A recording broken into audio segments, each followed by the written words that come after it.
Red Zone TV kwoli webali kubanga okyagoberera yonna gy'osinzira okubanga gy'otulabira kyokola kya mutawana nnyo gwatanabo kubanga osubscribinga nga bulijjo nyongera okujjukiza nti kkirira wansi awo olaba ekigambo subscribe kikwateko kwata kade aka notification kakuyamba okubeera nga tomisinga nsonga yonna n'obeera omu kwabo abasooka okumanya singa tuba tutaddeyo ensonga yonna. Olunaku olw'ejjo we bwazibidde mwalabye amawulire aga mwana mulenzi Fred Enanga ono nga ya amawulire gawandiise nti ya droppingiddwa. Omuntu okudroppingibwa kitegeeza aba yasuuliddwa, naye nze sirowooza nti aba yasuuliddwa, baamukyusizza. Fred Enanga abadde omwogezi wa poliisi akaseera akatambuliriddeko. Amawulire gano gafulumya abantu bangi ne balowooza nti propaganda si mawulire gaddala, wabula njagala okukuwa ekiwandiiko ekyafulumidde ku mukutu ogumanyiddwa nga Nile Post ku website yaabwe nga bagamba Enanga replaced as police spokesperson. Enanga waliwo amudidde mbigere. Uliriza. Long serving police spokesperson Fred Enanga has been replaced in the first major changes by Abbas Byakagaba. Abbas Byakagaba ye musajja oli amanyiddwa nga IGP, Inspector General of Police, akulira police nga olaba Kayihura bwe yali n'abalala. Kakati Abbas Byakagaba ye musajja eyakalondebwa okubeera IGP omupya, era amawulire ago twagakuwa bw'obadde otambula naffe bino nkakasa byenjogerako obimanyi bulungi nnyo. Abbas Byakagaba ono yakoze enkyukakyuka mu poliisi, wabula bannayuganda balina ebigambo bye boogedde ku nkyukakyuka zino ze yaleese. IGP Abbas Byakagaba kaseera katono nnyo ng'alondeddwa nga IGP, Inspector General of Police, yakoleddewo enkyukakyuka. Abbas Byakagaba namukuwako ebimukwatako ne gye yali nga tannaba kubanga ajja mu kifo kino byonna nabikuwa. Kakati olunaku olwaleero yoyo Abbas Byakagaba yamaze okubanga akola enkyukakyuka, naye mu kiwandiiko kino nga bagamba in the first major changes by Abbas Byakagaba as Inspector General of Police, Enanga was replaced by Assistant Commissioner of Police Chituma Rusoke, who previously headed the Kampala Capital City Authority Law Enforcement Team. Omusajja eyasikidde Fred Enanga yabadde akulira enforcement. Uliriza. Kampala Capital City Authority ebadde ina kye bayita enforcement team. Tiimu eyo ekwasisa amateeka nga olaba nti KCCA eri mu kugoba batembeeyi, eri mu kugoba baki. Kati omuntu abadde aduumira ebikwekwete ebyo yoyo omusajja amanyiddwa nga Rusoke, si Musoke wabula Rusoke.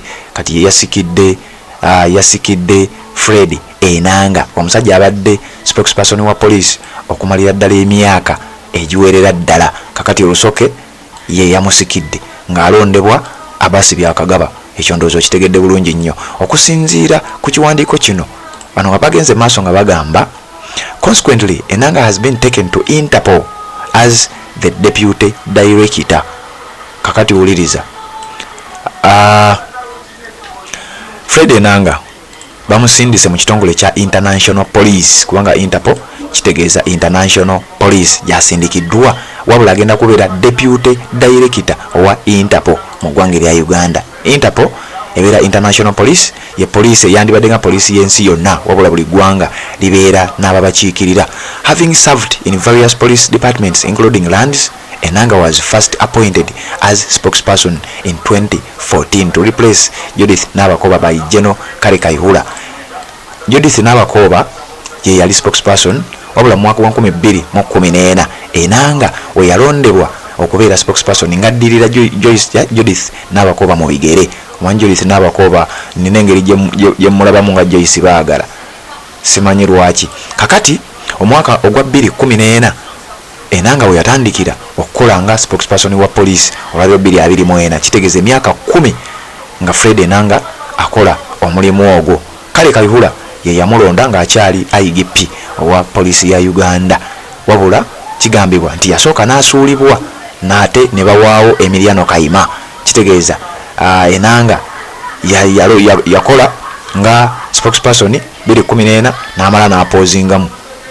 Emiliano Kayima n'abeerako awo. Then mu 2019 Martin Okoth Ochola n'addamu n'alonda Enanga nga police spokesperson, n'addamu n'akola omulimu ogwo gw'abadde akola obulungi ennyo. Gwe munnange ali ku mukutu ogwa Red Zone TV. Kati olwaleero we twogerera omusajja amanyiddwa nga Abbas Byakagaba agamba Enanga agendako mu Interpol wano nze nkusikize Rusoke. Erinnya eryo simanyi kye litegeeza naye ye yasikidde Fred Enanga. Fred Enanga yazaalibwa ennaku z'omwezi nga 23 mwezi gwali gwa mukaaga naye deeti ye omwaka gwe tebaguteekako wano kusinziira ku bbayo ye. Bandaga yazaalibwa nga 23 gwali mwezi gwa mukaaga omwaka tebagumpa wayali 1888 nange simanyi.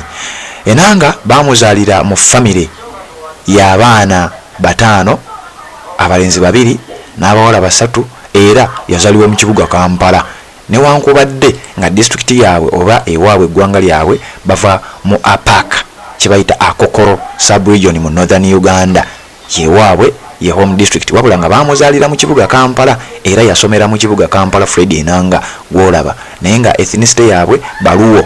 Enanga bagamba nti yali stubborn nnyo mu ssomero era yali muzannyi nnyo ng'asaagasaaga nnyo Fred Enanga oyo gwolaba, era teweewuunya nnyo nga ne mu poliisi ebigambo ebimu byaddaayogera abaana batandise okujjayo obutambi bwe. Taata wa Fred Enanga yali musajja musirikale, wabula yali ayagala mutabani we abeere pilot wa nnyonyi, ekintu ekitaasoboka, era yali ayagala either abeere pilot wa nnyonyi oba abeere musajja nga musawo dokita, wabula Enanga mbu sciences ne zimulemerera ku ssomero ng'ate yali musajja musaazi. Fred Enanga n'ata performinga bulungi nnyo naddala ku senior 4 ye oluvannyuma lw'entalo ezaali mu Northern Uganda. Awo esaategedde kubanga bagamba yazaalibwa mu Kampala era yakulira mu Kampala. Entalo ezaali mu Northern Uganda zaamulemesa zitya okuperforminga obulungi. Yasomera mu kibuga Kampala. Fred Enanga yasooka n'agenda ku ssomero bayita Peter Piper Nursery School, n'agenda ku ssomero bayita Mugwanya Preparatory School, eyo nga gye yatuulira gye yasoma okuva P1 mpaka P4. N'avaayo n'agenda ku St Savio, eno nga gye yatuulira P7. Eno n'avaayo n'agenda n'ajoininga essomero baliyita Lango College, wano n'agendako Lango eyo. Lango College gye yatuulira O level era nga yali musajja muyivu, yali musajja mugezigezi mu kiraasi newankubadde nga sciences mbu zaagaanamukko. Yakomawo n'agenda ku Kitante Hill, eno nga gye yatuulira senior ey'omukaaga. Fred Enanga yajoininga Makerere University n'atikkirwa degree, bachelor's degree in social sciences n'amejalinga mu kye bayita economics. P7 yagituulira ku St Savio, senior 4 n'agituulira ku Lango College, senior 6 n'agituulira ku Kitante Hill, bachelor's degree in social sciences n'agifunira ku Makerere University. Gwali mwaka gwa 1998 Fred Enanga gwe twogerako gwendi mu kubanga nkuwa. Fred Enanga mwezi mwaka gwa 2007 yagenda n'asoma courses 2, ekyankwanzi ng'asoma course y'obukulembeze ebibeera ekyankwanzi mu bimanyi, n'asoma ne course gye bayita executive leadership mu ggwanga erya Japan.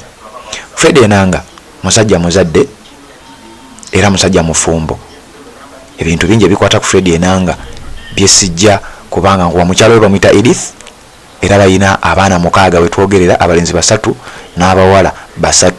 Fred Enanga lwaki sikomaawo ebyenanga nesimusunsula nnyo newankubadde nga ebimukwatako bingi nnyo tebisobola kubanga biggwayo, wabula we twogerera olunaku olwaleero yasuuliddwa takyali spokesperson wa Uganda Police oluvannyuma lwa musajja mukulu Byakagaba okubanga akola reshuffle, okubanga akyusa mu kitongole ekya police.